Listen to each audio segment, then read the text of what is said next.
I'm walking through a ghost town, y'all ain't playing my sounds. Don't tell me to calm down, don't tell me to calm down. Only time I go backwards is when I wanna moonwalk. Don't test me, my mood's wrong, don't test me, my mood's wrong. We are who we say that we are. Yeah, we're lost in the stars, and it's all from the start. Never running no pace, never on the right page, but we still read that book, and we still run that race. Mississippi Racer riding out, no shortcuts, no time for that. Mississippi Racer riding out, till the wheels fall off, I'm driving that. Mississippi Racer riding out, we'll stop burning, strike the match. Mississippi Racer riding out, red light, green light, red light, good night. Red light, green light, red light, good night. Red light, green light, red light, good night. Red light, green light, red light, good night. Red light, green light, red light, good night. Time to chill, don't sweat it. Good morning and welcome. It is Coffee and Sports. It is the morning show powered by Wire to Wire Network. Thank you so much for making us part of your morning routine, whether you're watching us live on Facebook or YouTube or maybe over on Roku TV. Thanks to those fine folks over at Northeast Sports Productions. I am Chris, and of course, that over there, that is Mo. Mo, how are you this morning? Doing great on a hump day. Lot to talk about. I think the NBA draft is tonight, along with I'm sure a slew of trades that'll come maybe during or after the draft. Yeah, a lot of NBA stuff to get to this morning. Will be on here shortly to break down some of those biggest NBA storylines. But Mo, let's start with this.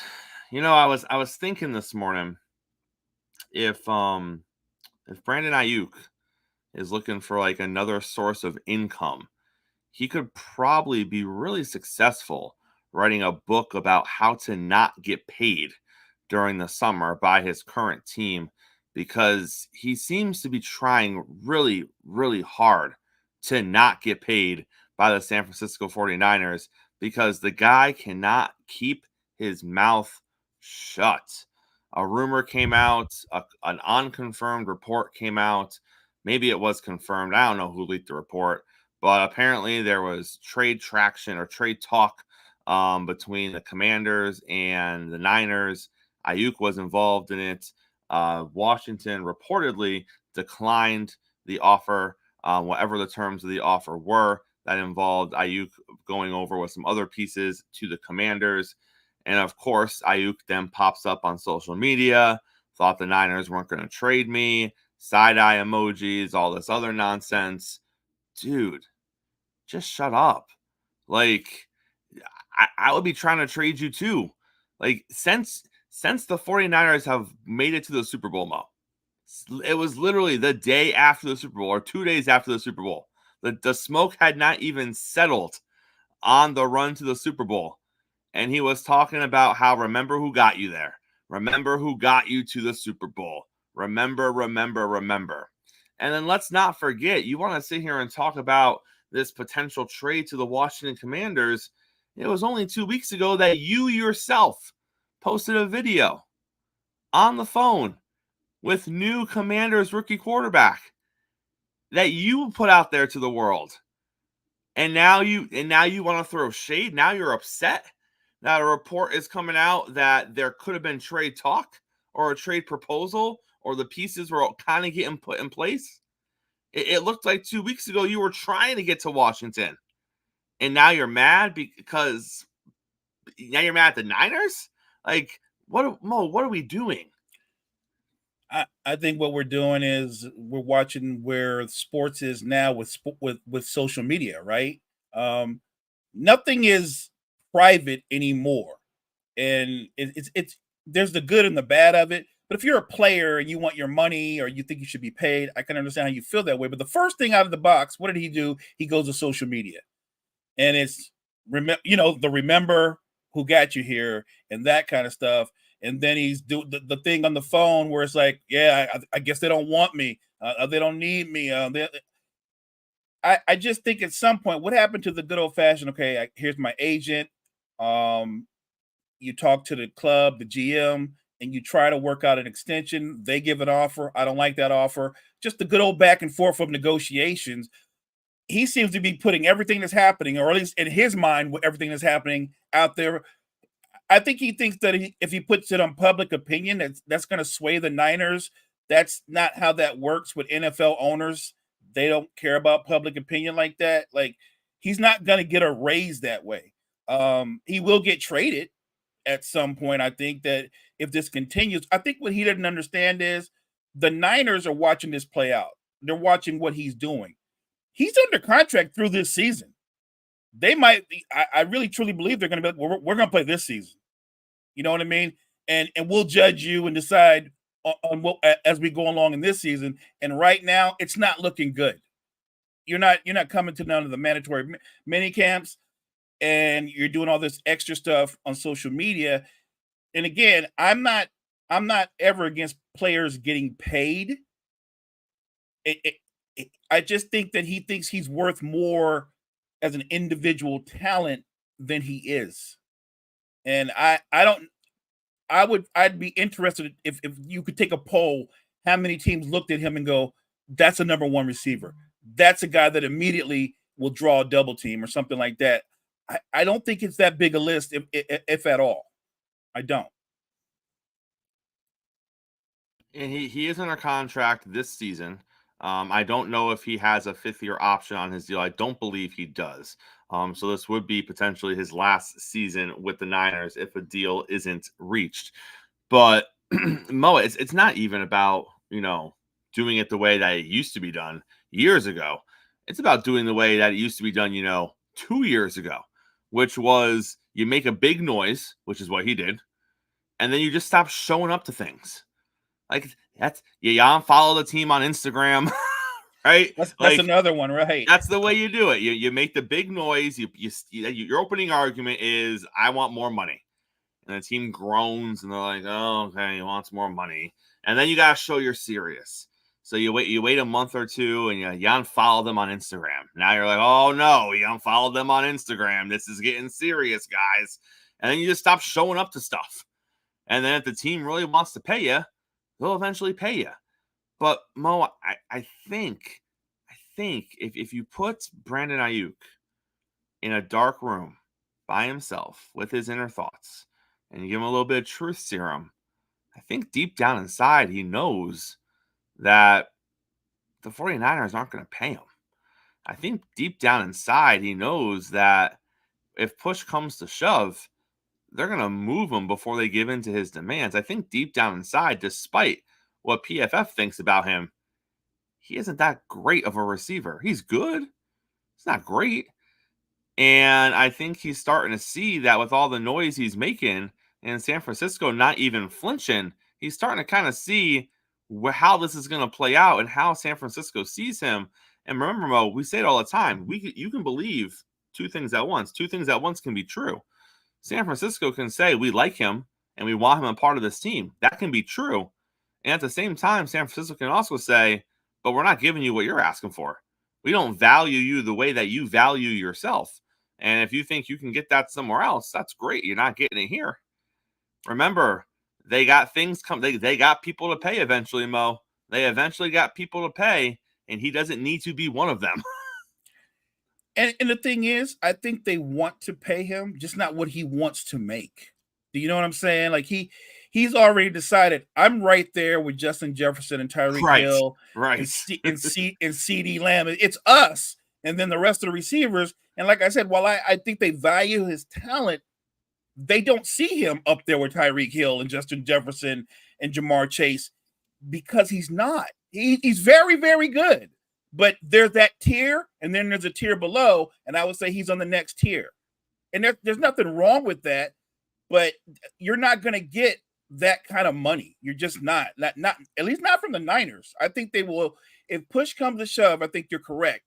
I actually think that right now, today, Chris, he's already in the mindset of, so I'm not going to get the money. What else can I do? You know what I mean? Like, right. I think he's already at that point now. So instead of going the high road and go, well, I'll just stop talking on social media and I just won't show up. You know what I mean? I'll just play it that way, the old fashioned way. And he can't get out of his own way. He can't stop. It's almost like he's like, I'm too far in. I'm too far in at this point, so I got to keep going. If I stop now, I look like the punk. So right, I can't have that happen. So I just got to ride it to the end and keep acting this way. And hopefully something breaks in my favor, because you just look at his antics and you're just like, what? It doesn't make sense. Like, what are we doing? It's so ridiculous. But Mo, let's pivot to this. I feel like I knew this, and I didn't care when I first knew it.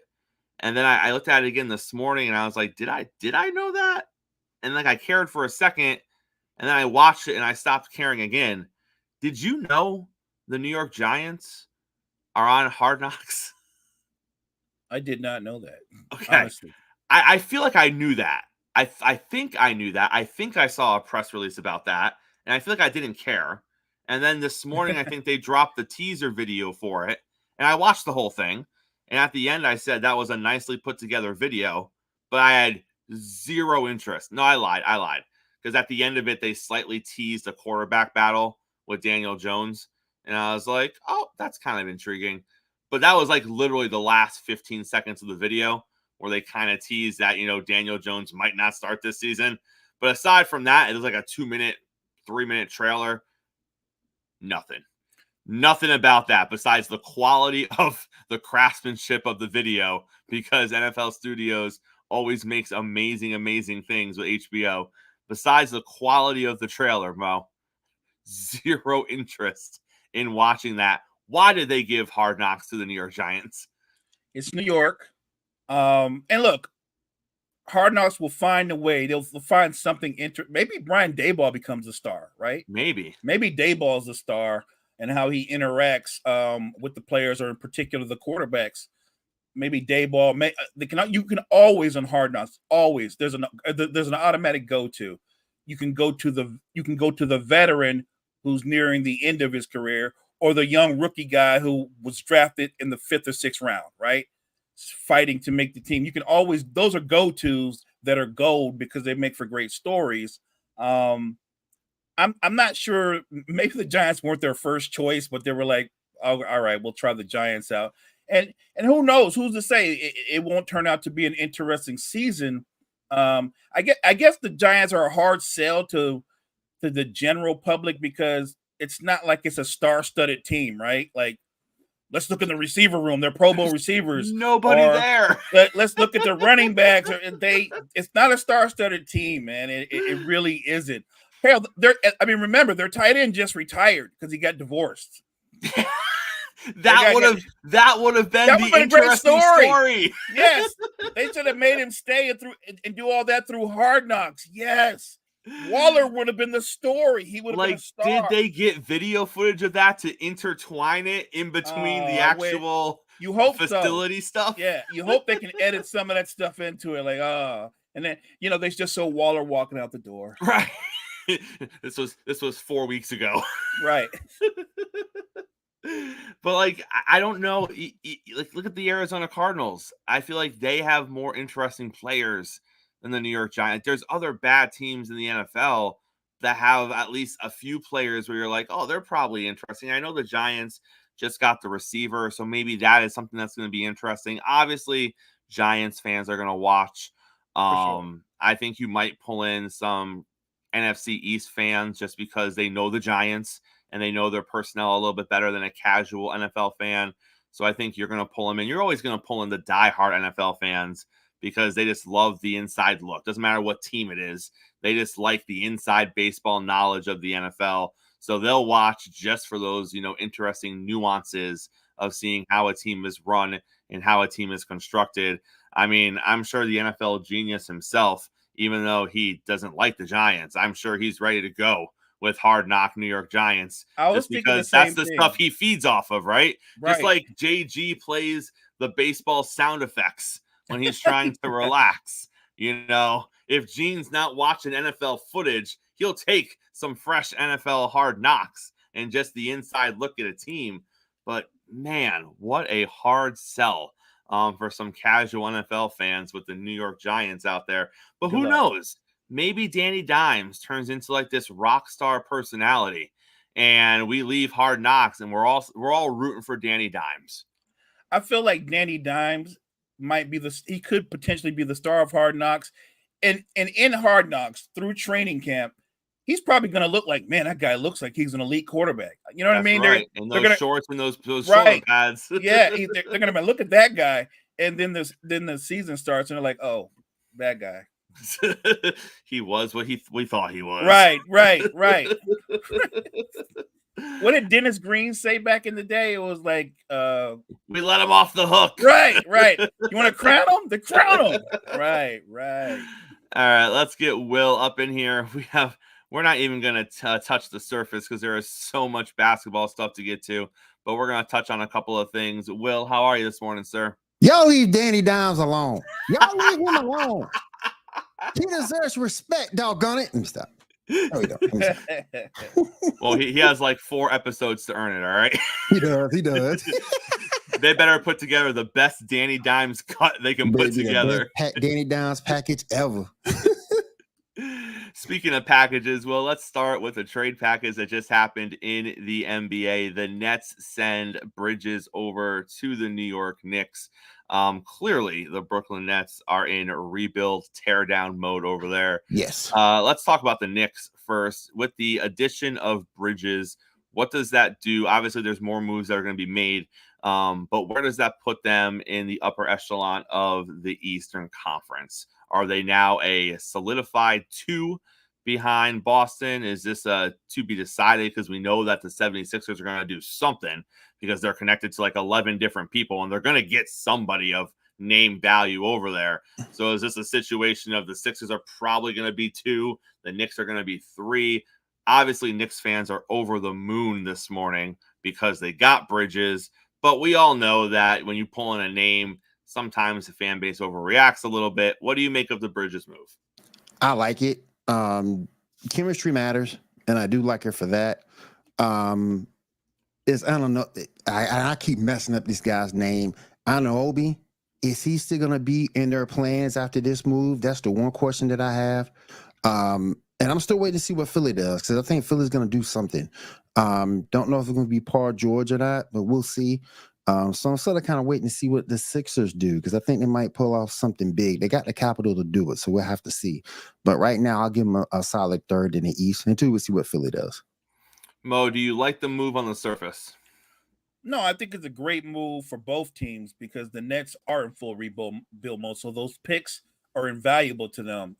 With the Knicks, you bring in a guy like Bridges who can play defense at an elite level on the wing, but he can also give you 18 to 20 points a night as a scorer. He's going to fit perfectly with what they do.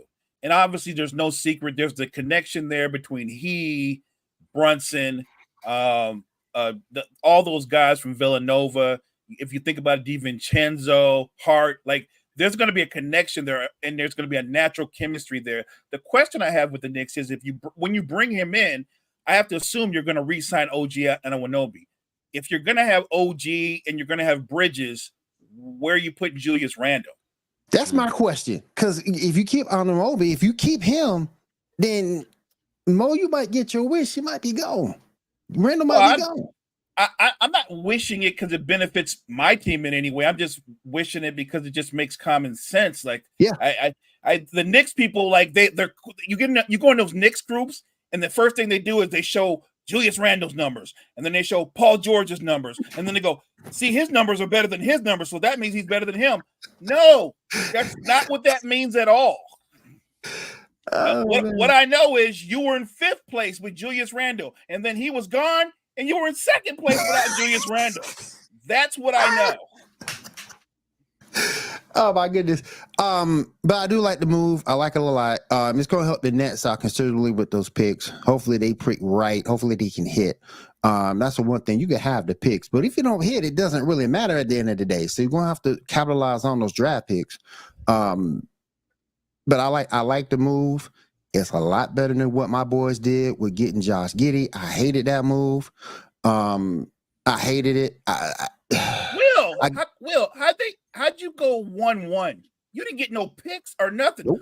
OKC's got like 1,100 picks, and you guys got nothing. You did a straight up trade.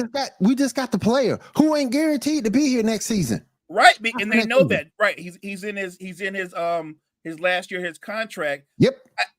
And you and I both would agree, Giddey's a good player, but he's not a building block player. No. What Not what at is all. that? What Not is at that? all. And I realize Caruso's 30. I get that point. He's an older player, but he just gives you more value on the defensive end. Plus, I think Giddey, if you look at him second half of last season and into the playoffs, he was sort of kind of mentally weak. And that was my biggest concern for him. And when I They were heard benching him. and when I heard this deal, I said, what are we doing? What are we doing? I saw that move, Will, and I said, "That's such a Bulls move." It is. That's I so mean, it's good to Bulls. see. I mean, it's good to see the Bulls do something since they hadn't really had a trade in 2 years, but this is not the right one. This is not the right one. Guys, it's the NBA offseason when the Lakers are making headlines for seemingly no reason. They were in the news again yesterday talking about, not them directly, sources, always sources, guys. Sources saying that the Lakers are willing to go all in on LeBron James. Same thing they said 2 weeks ago, same thing they said 2 months ago, same thing they said 6 months ago. They're looking to give him a 3-year max extension. That appears to be what their offer is going to be for LeBron, but also, 3 years. 3 years, 40, 41, 42. Yep, that's cool. But also in this conversation, Austin Reeves' name was brought up. And this is the tidbit that I found interesting. According to sources within the Lakers and around the NBA, Austin Reeves is considered untouchable, according to the Los Angeles Lakers, unless there's a caveat here, Will. Unless they are getting in return a current all-star player. So, Will, that means it's an all-star for an all-star, right? Because if you want an all-star player back, you got to give an all-star up. I don't know how Mo feels because I know he's a resident Laker fan. But Austin Reeves for an all-star player? No. You don't make that move. I don't deem Austin Reeves an all-star. He's a good player, good shooter, brings a lot of positive energy to the floor. He's young, but I don't consider him worth an all-star talent in any trade. Maybe some other mid type of player who could come in with a different skill set, but I don't look at him as an all-star worth an all-star player. If you go on pick for pick, I don't consider it. I don't consider him that. Yeah, I agree. Pick for pick. No. I didn't know where you were going, Mo. You froze for a minute. I was like, is he going to say that Austin Reeves is worth this? My problem is how much they overvalue him. He's a very good player, but they're overvaluing him. Like, if you have an all-star player, unless he's a malcontent, why would you trade him from Austin Reeves, right? You know what I mean? Like if you wouldn't trade, you wouldn't go, well, Donovan Mitchell for Austin Reeves, that seems fair. You wouldn't do that. I think Austin Reeves is a very good player, but a very good player is not an all-star. He's not an all-star, and I think they thought that he had another level that he could go to, and he ended up being pretty much the same player he was a year before, which isn't bad. It was just what he is, very good. If the holdout is we're not going to trade him unless we get an all-star, then you're not going to get an all-star. Nope, not at all. Unless it's some guy that's at the end of his contract. And again, it's about a money thing where they're like, we're not going to pay this guy $180 million. He's an all-star, but he's not a superstar. The Lakers might be willing to pay him that kind of money, but they're not going to get an all-star. And the thing is, I believe the question was at one point, Chris, was they were interested in DeJounte Murray, who had been an all-star before. He'd been an all-star before. That's probably as close as you're going to get to getting an all-star. Yep. I just think that Austin Reeves, the idea that we have to get an all-star talent or an all-star back in return for him, no, that's an unrealistic asking price. But again, you're talking about the Lakers. They do a lot of unrealistic things. Chris led with, well, we're going to offer LeBron. We're all in. Of course you are. You always were. That's not breaking news. That's not even news. We already know that. Nobody in the NBA doubts you're not going to offer LeBron James the max. We already know that. We know you're all in. I don't care what nobody says. Your coach, the guy you hired, that tells me you're all in too. You know what I mean? Like, I don't care who says he didn't talk about it that's fine. We can pretend. We can all pretend. At some point. I think the problem with the Lakers, Will, is this. they've been arrogant because of past accomplishments. And there's this perception, and it's been going on since I've been a fan as a kid. The Lakers get whoever they want in free agency all the time. They always get who they want. The reality is, since free agency, they've made 2 big acquisitions. They've been great acquisitions. They got Shaq in 96, 97, and they got LeBron. That's it. There's a big gap in between there. They actually don't get whoever they want. And the truth is, I think a lot of free agents, I don't think a lot of free agents look at the Lakers and go, that's where I want to go. I want to throw myself into that drama. I don't think a lot of free agents think that at all. My issue is, when are we going to start holding Rob Pelinka accountable for all this stuff? Because at some point,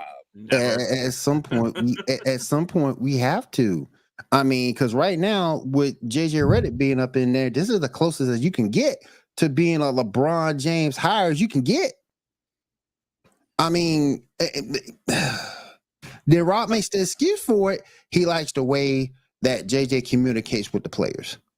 Okay. I mean, well, that's the only evidence you would have is the podcast with LeBron, because he's never coached before. He's never coached before, so he hasn't done anything with any players. Look, Pelinka is doing everything at the behest of Jeannie Buss. Yep. I'm just letting you know. They operate a certain way where they capitulate to star players. They always have. They always will. That's how they do things. I think that's a bad model, but that's their model. We got the NBA draft coming up, gentlemen, and it looks like, according to reports, that the Atlanta Hawks are going to hold pat. They are not going to move off of the number 1 pick, and they are going to use the number 1 pick in the draft. Will, do you think that is the best decision for them? Obviously, we don't know what was being offered to them. We don't know what was out there to move the number 1 pick. But looking at what this team has coming up, there's rumors they might lose one, if not both, of their current stars from last season. They do have the number 1 pick. They could potentially turn this into a complete rebuild with the number 1 pick, moving both of those players, getting a bunch of future picks. That is one way they could do it. They could obviously keep both of those players and get the number 1 pick and run it with whatever that turns out to be. That is an option as well. What do you think the Hawks are ultimately going to do? If you're moving off of Javonte Murray and Clint Capella, I think you keep that number 1 pick. Personally, I'd rather keep Murray, get rid of Trey. It would be my preference. But if you're going to work that, then yeah, definitely go ahead and keep that number 1 pick, because you're going to need the firepower regardless of who you go with. You can go with Sarr, a true athletic 7-footer who I like. But yeah, if you're going to go get off those 2 players, I would keep that number 1 pick. Mo, you keeping that pick if you're the Hawks, or are you moving off of it? I think, well, if I'm the Hawks, I'd move off of it. I would try to get a haul and be more forward thinking towards the future. It's not like the number 1 pick in this draft, if you pair him with Trae Young and DeJounte Murray, is going to take the Hawks to the Eastern Conference Finals or even take them into the playoffs. This is a team that's an NBA purgatory. I don't know what direction they're going to go in, but I don't think in this particular draft, I might be alone in this, but I look at this current draft. This is one of those kind of drafts. If there was ever a time you wanted to trade the number 1 pick, it would be this draft. You don't like Zaire? You don't like him? Nah, I don't. I don't like him. 6'8" swing man. Come on, dude. All right. Well, how you doing? I got a couple people in the chat. Endo, how you doing? Kat, how you doing? Appreciate y'all coming. Last thing we got here for you. I didn't think this would ever be a conversation. I thought he would retire as a Sun because I didn't think KD would be able to get himself onto another team. But the Houston Rockets appear to be interested heavily in Kevin Durant and also possibly pulling off a move to bring Booker over as well. Will, what do you make of the reports? What do you make of Houston trying to pull one, if not both, of those strings? They came on as presently constructed last season. They came on toward the end of the season. Yep. I'm of the mindset, if it ain't broke, don't fix it. In this case, you can improve it in other ways. I wouldn't want to necessarily upset the apple cart with getting KD and or Booker, I wouldn't want to do that. I would keep with what I have. And run it from there. Look, you can build through the draft, you can build through free agency, you can, but you have to be smart about it. And you don't know if KD is going to go through another I want to get traded if things don't go right phase. B, you don't know Booker's health. He's been hurt like almost every season. So I kind of like to see what the Rockets can improve upon with that run they had late last season. Mo, is this a situation where the Suns are looking at this and being like, thank God somebody wants KD and they're just going to move heaven and earth to make it happen? I think James Jones had a come to Jesus moment with himself and realized, like, we have no picks, no prospects ahead of us, and I'm stuck with this roster. I couldn't give away Bradley Beal. I couldn't give Bradley Beal away. Yes, if I can move Kevin Durant for young talent and maybe some picks as well, I can start a somewhat of a rebuild. If I move Kevin Durant and Booker, you're talking about getting back, and it's probably going to involve a third team, but you might get back anywhere between 6 and 7 number one picks. Never mind the players, to make the money, right? Right, but you would get multiple number one picks. That would be a full-on rebuild. And look, if you want to sell a fan base on something, it's always hope. When you have like multiple number one picks, you could actually take that to the bank and go, guys, this is the plan. This is what we're going to do. So, yeah, I think it's a great move if they can pull it off. With the Rockets, I would disagree with Will on this. Yeah, they made a little bit of a push, but then they faltered at the very end. And if you look at their roster top to bottom, they have a lot of young talent, but of their young talent, only two of those guys potentially could be stars. But I don't know if the rest of them as a unit can carry a team. If you add KD and Booker, immediately you're a playoff. You're in the playoffs, and now it's a matter of where you are as a contender. It literally flips the franchise around overnight what the expectations would be. And when you've got a coach like Udoka, I think combined with that would make the Rockets a very formidable team. My thing is, what KD take to that coaching though? That'd be my main concern if you did pull the trigger for him.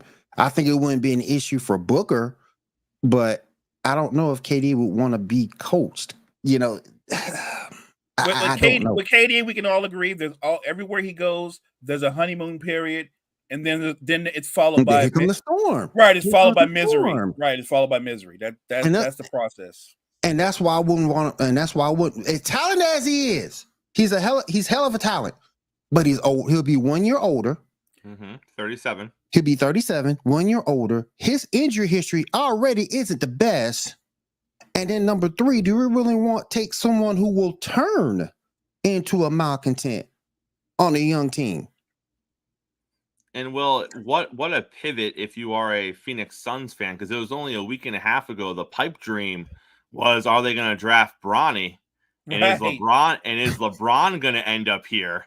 And we're going to put together this powerhouse team in the West. And a week and a half later, the new talk is, are we going to get rid of all the talent we have?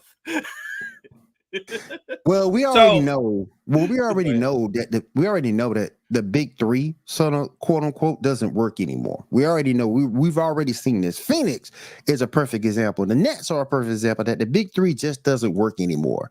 So, again, if Phoenix moves them and KD can be productive and happy in Houston, correct me if I'm wrong, Mo, but Houston doesn't have any state income taxes. Am I correct?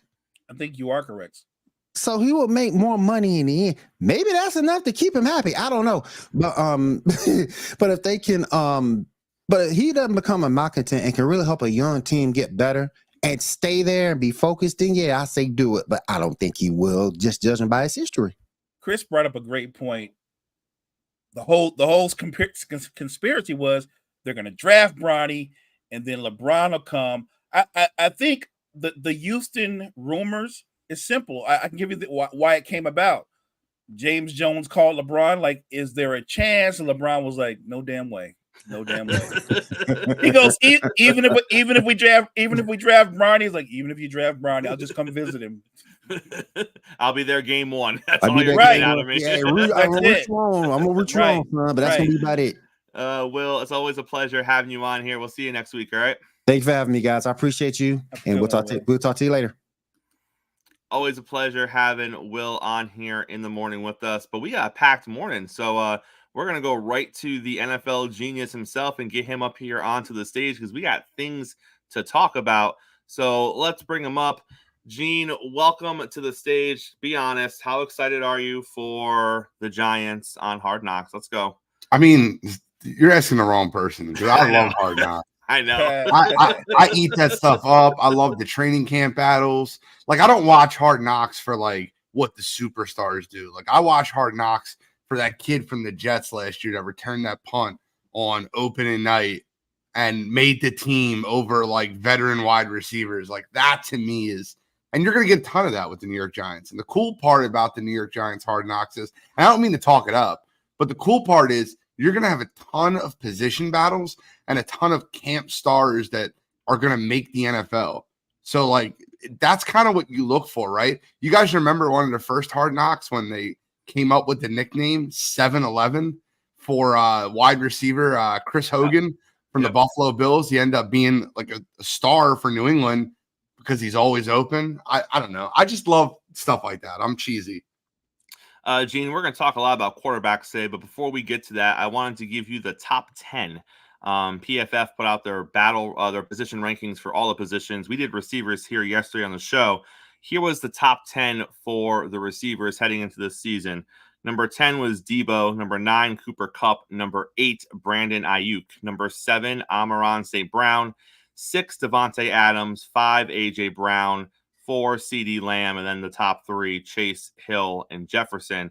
But specifically 10 through 6, Debo Samuel, Cooper Kupp, Brandon Ayuk, Amon-Ra St. Brown, who I think is fine there, and Devontae Adams.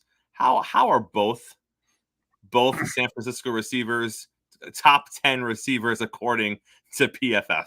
I don't know, and that's the part that, like, that's what sparked the conversation in our group chat about that, is like when I seen that PFF list to begin with. So like PFF has to make a choice, right? You either go by previous production or you go by what your projection is. They didn't either with these with these rankings, because if you wanted to go by previous production, Stephon Diggs should be ahead of both of them. Yes. If you want to go by projection, we just watched Puka Nacua have the greatest rookie receiver. Like, it was incredible. So Puka Nacua has to be ahead of both of them. Like, I don't care which one's ahead of both of them, but one of them should be. And I don't know how much more disrespect Mike Evans can receive. 20th. I think he's ranked 20th. 20th. That was so absurd to me. Like, the guy's only had over 1,000 yards and 10 touchdowns every year he's been in the league. I was not a fan of the rankings, and I think Garrett Wilson's severely underrated. I think you look at the fact that he had no quarterback last year and the catches that guy makes, the hands he has. He's had 2 years of Zach Wilson, and he's got 2,500 yards in 2 years. Gene, we're going to talk about NFL quarterbacks this morning. We're going to go top 16. So we're just going to go top half of the league. Yep. And we know where the top's probably going to end up. It's the middle that's going to be the talking point. So the person that just missed the top half of this list was Kyler Murray with the Arizona Cardinals. Obviously, success early in the season, injuries, and the off-the-field stuff the past couple of years. Would you have Kyler Murray in your top half of the league, or are you good with him just missing? So I was one of the biggest Kyler Murray fans like you'd ever meet. Like, I was a K1 fan coming out. Like, I loved him. I said Cliff Kingsbury is the huge issue over in Arizona. And there was a game, week 16, where he threw a pick six and he threw his hands up at AJ Green, who is a veteran wide receiver, and he threw his hands up at him like he did something wrong because Kyler threw the pick six. And then that offseason, you heard Patrick Peterson talk about how poor of a leader he was. The contract thing happened. I've really sold my Kyler Murray stock, and I feel like he can prove the talent is there. He's a top 10 talent. But I feel like you have to be a leader to be a top quarterback in the NFL. and he needs to show me more to be in that top 16. Right off the bat, number 16. This might surprise both of you. Jared Goff. It's is too the low. 16th ranked quarterback on this list. Mo, low, right? Very low, very low. If they're going off projections, did you not see what he just did last season? Like, I don't understand how he can be ranked that low. I don't know how you have Jared Goff ranked below guys like, and listen, you guys know, and I understand, but how do you have him ranked below Kirk Cousins? Like, what did Kirk Cousins do that Jared Goff hasn't? And then I'm not trying to be this guy. You guys know I'm the biggest Trevor Lawrence fanboy. How don't you have Jared Goff ranked ahead of Trevor Lawrence? Like, I get projections, right? And my projections on the player, I think Trevor Lawrence is a top 10 quarterback. I've said that. But, like, how do you not have him ranked ahead of him now? Like, what they've done, just their laying of the land of work. Right above him at number 15 is the guy you just mentioned, Kirk Cousins. You're looking at, someone who is a perfect fit in his system in Jared Goff that is continuing to have more and more success each year with the Lions and is clearly on an upward trajectory. And then you have Kirk Cousins, who is coming off of a major injury at an upper age, and he's going to a brand new team with a brand new system with a little bit of a controversy because he left Minnesota because he didn't want the new guy in the building. And now he goes to Atlanta and the new guy is in the building. We have no idea how that's going to work out for Kirk Cousins, but apparently he is one spot higher than Jared Goff. And then just above them at number 14 is my guy. And then right above that is your guy. We got Tua at 14 and Brock Purdy at 13. Gene, how do you feel about their placement? I'd probably swap Tua and Brock Purdy. I'm not nothing against Brock. Brock had a very good year. I think he's properly ranked around the 13-14 spot. I never thought I'd see that. And he's made me a believer. And I'll tell you right now, I was all in last offseason. I'm like, he's terrible. He's going to get benched by week 6. It took me one half of one football game versus the Pittsburgh Steelers to be like, oh, wow, he really gets through his progressions well. That offseason did him justice. But I think Tua is still the better player. He's more accurate with the football than Brock Purdy. I just would swap them two. I don't think that's crazy. I'd have Goff ahead of both of them, but I'd swap those two. Agreed. Trevor Lawrence is number 12 on the list. Usually he's always by default in the top 10 when these lists are being made. Gene, any issue with him not being in the top 10? No, I have no issue with him not being in the top 10 because of the way last season finished. Like, so listen, I think the fun thing that PFF does is they look at, so I said this multiple times. I think they look at what should have happened on a play and they grade out the player based off that. A lot of situations, like I watched the Jacksonville Jaguars play the Baltimore Ravens on Sunday Night Football last year. And I've watched that game 4 times now. And I've watched it with guys that know football. And I graded Trevor Lawrence out having a better game than Lamar Jackson.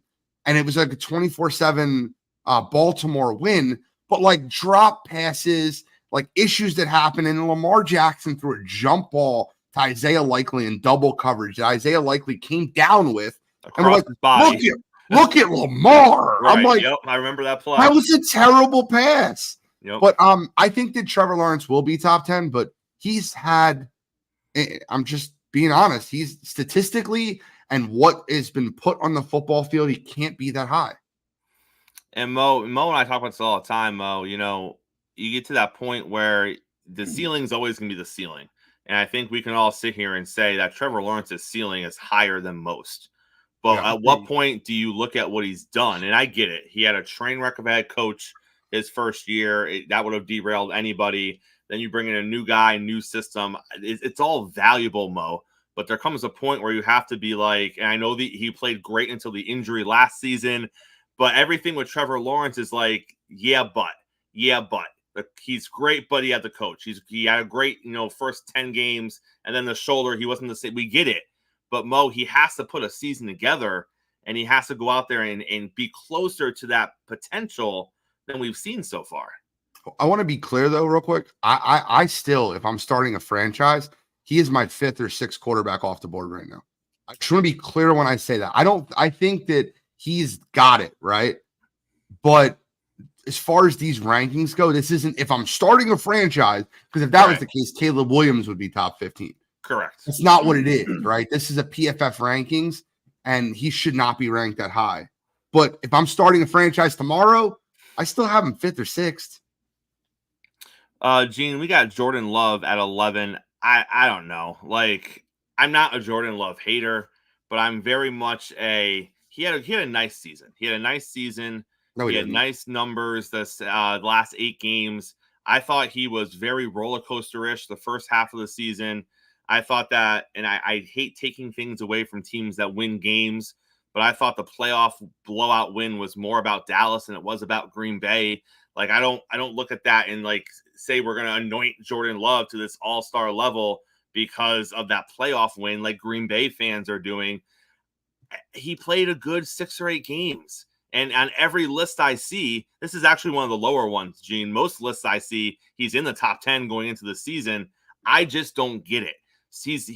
He's literally sat on the bench for 3 or 4 years. You heard nothing about him out of Green Bay. We didn't even think he could play football at a competent level at the quarterback position, the way the team was talking about him.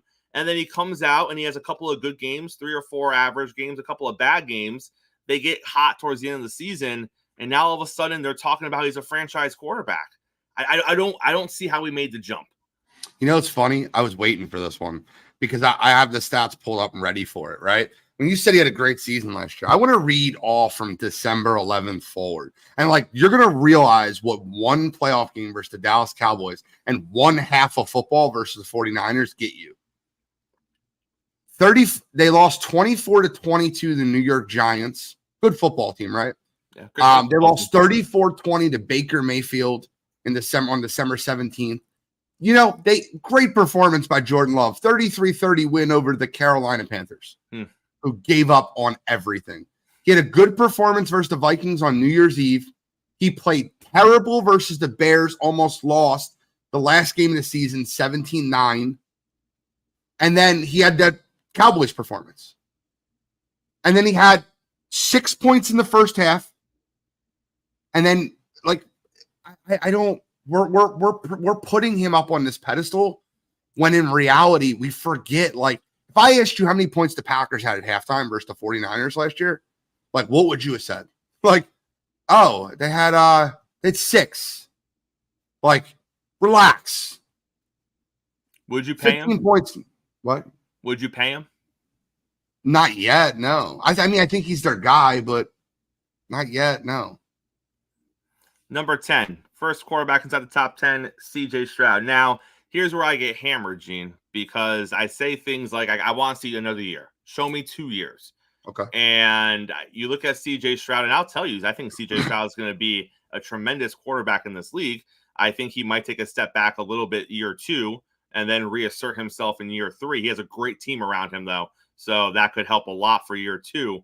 But even with a talent like CJ Stroud, I still take the stance of just show me 1 more year, because you've seen a lot of guys have a great first year and then they're kind of chasing that. They're good, but they're kind of chasing the what they came out with, the presentation of year 1.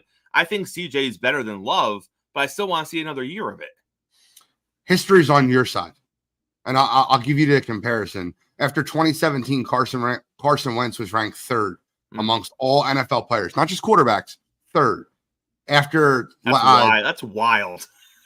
He was. That's wild. 2 years ago, Jalen Hurts was ranked after the Super Bowl versus Kansas City. He was ranked 4th, ahead of Josh Allen. Mm-hmm. So, like, history's on your side. When a guy has a great year, we'd love to just put him in that top 10. I think he takes a step back his sophomore year. I also don't like what they did for him this offseason. Like, everyone's like, they brought in Stephon Diggs, they brought in Joe Mixon. I don't know. I don't like either one of those players as far as team chemistry. Nope. Like, you have a young quarterback that's budding with Nico Collins and Tank Dell. I would find another glue guy, another guy's team. Can you imagine the first time CJ Stroud has a bad game and Stephon Diggs is throwing his hands up at him? Yep. Because you know who's not doing that? The guys he has there now. Correct. So, and I get it. They're all big boys. They've all done this before, but he's never been in a situation where he has someone the caliber, because Stephon Diggs still probably thinks he's a 1, which I think everyone should if they have talent. but he hasn't been in a spot where he's had guys being like, why didn't you throw to me? Like, and I think he's going to get that with Diggs, even though you could argue when everyone's healthy, Diggs might be the third option on that team. When you talk about to be clear, I love CJ Stroud, and I think he'll end up being a top 10 quarterback. So I don't think the ranking's wrong. I just think he'll have a sophomore slump because of what they brought in.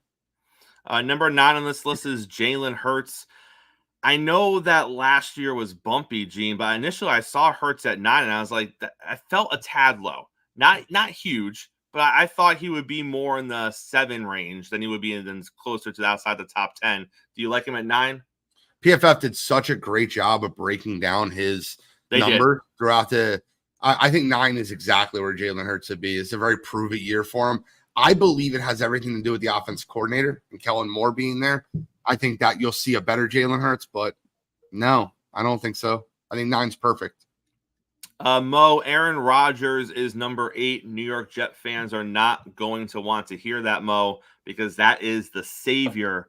Any issue with Aaron Rodgers being at number 8 going into the season? Keep in mind, age, injury, they all play a role. I think they all play a role, but it's Aaron freaking Rodgers. So I'm looking at the team around him, what they did for him in the offseason, trying to upgrade that offensive line. I'm fine with him at 8.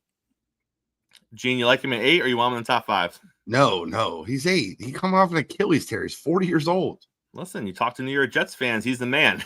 But that's fair. But if you talk to Philadelphia Eagles fans, Jalen Hurts is top 5 quarterback. Talk to Miami Dolphins fans, Tua is a top 5 quarterback. It's fair. In reality, you're excited about your fan base. 8's where he should be. Matthew Stafford is at number 6. Stafford's at 7. Prescott's at 6.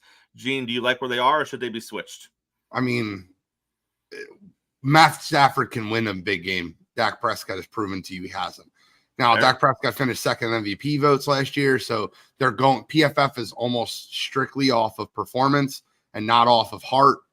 But I think Stafford has shown you that he is successful, and I think that Dak Prescott has shown you that he will come up lame when the moment happens.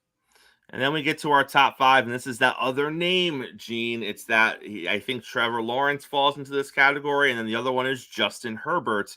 He's got numbers. He has talent. You put Herbert next to most people, and you're going to walk away saying, I'm taking Herbert, like almost every single time. But then you look at what has Herbert accomplished, and I get it. His wide receiver room is always completely injured. He had a joke for a head coach that couldn't even get his side of the ball correct. And Herbert is consistently in the top 5 or right around the top 5 in all of these lists. Do you like him as 5th? No. And the funny part is, Cottrell's in the chat and he's talking about, my question is, when do we stop making excuses for Trevor Lawrence? But yet he'll tell you that Justin Herbert is every bit of top 5 and he makes the most excuses for him. Look, I was doing it as a joke on Wire to Wire, but he had 5 or 6 straight weeks where he had the ball in his hands with a chance to win the football game, and they didn't win the football game. Look, Mike Williams dropped the pass. You're right, he did. But we did the same thing with Trevor Lawrence. Calvin Ridley dropped the pass the play before Trevor Lawrence fumbled on that scramble. Calvin Ridley dropped a touchdown pass. Yep. How many times can receivers not get their feet in bounds for Jacksonville last year at the back of the end zone?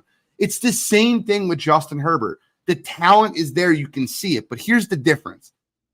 One guy was winning football games and throwing interceptions. The other guy wasn't throwing interceptions and not winning football games. I don't know who you'd rather have. Number 4 is Josh Allen. If you're a Buffalo Bills fan, this is upsetting to you because usually Allen is right behind Mahomes on these lists. But Gene, for the top 4, Mahomes is going to be 1, but 2, 3, and 4, are you okay with that just being flipped around by preference, that being Josh Allen, Joe Burrow, and Lamar Jackson? Or do you think there is a clear distinction between those 3? Well, I think the best player when healthy is Joe Burrow, but he's never on the field. And Josh Allen and Joe Burrow they're the 2 guys that I have the most non-clarity of this year. Josh Allen can have his greatest year as a pro without Stephon Diggs being able to spread it around the yard, or they can go 6-11 without him having a number one wide receiver. Joe Burrow could be the best quarterback not named Patrick Mahomes this year, or the injuries and everything that creep up, and he could retire. So, like, those two guys are just so far off the reservation for me. I don't know. I'm fine with them. Lamar won MVP last year. I think both Allen and Burrow are better quarterbacks than Lamar Jackson, but Lamar brings so much intangibles to with his legs and with his escapability. I don't care where they're at. 2, 3, 4. I think they're all properly rated. Gene, before we get you out of here today, we got to go a little pop culture for you. Sure. About a month and a half ago, Forbes magazine released a list of the 50 greatest rappers of all time. I'm just going to give you the top 10. I'm just going to give you the top 10. All right. Number 10 is Eminem. Number 9 is Nas. Number 8 is Nicki Minaj. 7 is Kanye West. 6 is Drake. 5 is Tupac. 4 is J. Cole. 3 is Lil Wayne. 2 is Kendrick Lamar. And 1 is Jay-Z. Go ahead, Gene.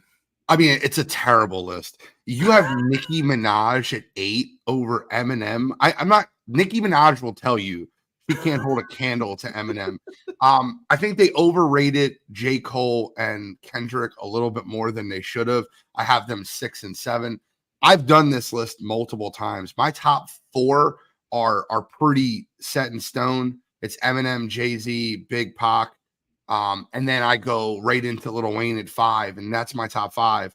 And then right after that, I can get into that Cole, Kendrick, like that extra stuff but they've done it for 9-10 years, whereas Eminem's done it for 25. Right. Like, no, that's a crazy list. Nicki Minaj at 8 and Kanye at 7. Kanye's got 3 good albums. Are we serious right now? I saw that list and I was like, how in the world did she break her way? Because no disrespect to Nicki. None. But top 10, and it's not a current or like of the 2020s. It's all time. Like, what? Let me ask you a question real quick. Do you think she's the greatest female rapper ever? Are we just going on talent or are we going on success? Do you, whatever you want, do you think she's the greatest female rapper ever? Like, however you rank it, whatever your rankings are. Because, like, to me, I like Missy. See, I would say Lil' Kim and MC Lyte are, but see, I've listened to hip hop for 35, 40 years. I'm not 40 years old, but I've listened to hip hop for good 25, 30 years. If you're going on the talent of it, Lil' Kim, but she hasn't. I mean, Nicki has had more success, I would argue, than Lil' Kim has. But depends on how you want to for that. That's recency bias. Lil' Kim was the biggest thing ever in 1994 to 2008. That was her 14-year run. Sure. What's going on with Wire to Wire Sports tonight? We have a fun thing tonight. We're doing we're creating 5 teams in every NFL division. We're creating expansion teams, and we're going to give them names, and we're going to add them to each division. That'll be a fun little, and then we're previewing the NBA draft, which is tomorrow night, so that'll be fun. And then we got our trivia that we've been doing weekly. So we're looking any teams that you want to add to each division, any NFL teams that cities that need an NFL team. I think, man, I think about Madden, right? Because every year you get Madden. Madden has like those default teams or those default cities. I always thought San Antonio. San Antonio? Yeah, I mean, I can see that. The Brahmas. I'm kidding. I can see it, though. Ando wants Omaha. Ando wants Omaha down there. I like that. Gene, last thing before you go, where's Bronny getting drafted? 55 to the Lakers. All right. We'll see you tonight on Wire to Wire Sports, all right? Appreciate you. Take care. Always a pleasure having Gene up here on the show. All right, my partner in crime, he is fixing his technical difficulties over there on his end, so I am going to take over his end of the show duties. We appreciate you tuning in today. We appreciate all of your love and support here on the Wire to Wire Network, here on Coffee and Sports. Make sure that you are back with us tomorrow morning, same time, same place. We got Major League Baseball things to talk about. We are going to break down the NBA draft, and we are going to continue to preview the NBA offseason. All of that and more. Coffee and sports. We are powered by the